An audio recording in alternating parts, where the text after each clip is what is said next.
Pilipinas ang atensyon sa mga issue na magpapalakas ng kooperasyon at hindi sa mga usapin na magdudulot ng dibisyon sa mga member economies sa gaganaping APEC Leaders Summit. Ayon sa Pangulo, inclusive growth ang isa sa mga target para tiyaking mararamdaman ng lahat ang hatid na kaunlaran at benepisyo sa mga Pilipino.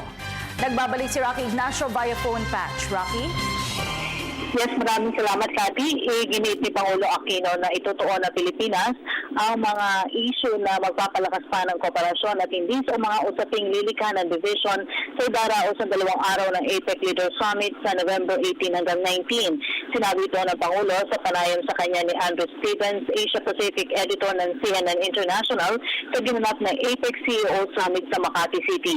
Ayon sa Pangulo, napapanahon na sa Pilipinas gawin ang pandaigdigang pulong sa harap na rin at pag-arangkada ng ekonomiya ng bansa matapos ang ilang dekada. Nagpahayag rin ang kahandaan ng Pangulo na maging bahagi ng Trans-Pacific Partnership o TPP na isa sa 3 magiging kasunduan kasama ng Regional Economic Cooperation Platform at Free Trade Zone for Asia Pacific. Ayon sa kanya, isa itong mahalagang hakbang para matiyak ang pananatili ng seguridad sa ekonomiya sa rehiyon. Aminado kasi ang Pangulo na malapit na ang pagtatapos ng kanyang termino para ikonsidera pa ang umaming kailangang economic amendments sa Constitution para bigandahan ang TPP. Naging bahagi rin ng tanong ang usapin ng rehabilitasyon sa pinsala ni Super Typhoon Yolanda. Ayon sa Pangulo, nakikita na rin ang unti-unting pagbangon ng mga lugar na sinalanta nito sa ilalim ng Build Back Better.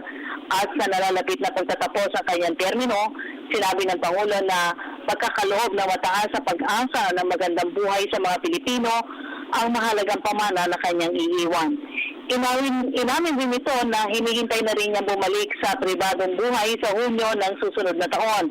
Pero magsisilbing hamon pa rin sa kanya ang pagkakaroon ng patas at credible election sa 2016.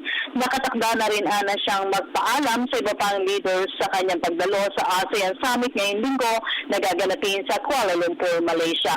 At yan po ang ating pag-uulat mula dito sa Malacanang, Rocky Ignacio para sa Telebisyon ng Bayan.